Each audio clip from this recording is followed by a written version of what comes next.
Wikipedia সূত্রে বাংলাদেশে মোট উপজেলা 495টি, মোট পৌরসভা 330টি, মোট ইউনিয়ন 4578টি, মোট গ্রাম 90,049টি, মোট গ্যাস ক্ষেত্র 30টি, নিবন্ধনমুক্ত দলের সংখ্যা 50টি, নদীবন্দর 54টি, স্বীকৃত ভৌগোলিক নির্দেশক জিআই পণ্য আছে 60টি।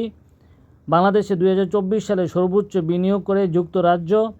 বিনিয়োগ সম্মেলন 2025 অনুষ্ঠিত হয় ঢাকায় 7 এপ্রিল থেকে 10 এপ্রিল। বাংলাদেশে সবচেয়ে বেশি রপ্তানি করে চীন।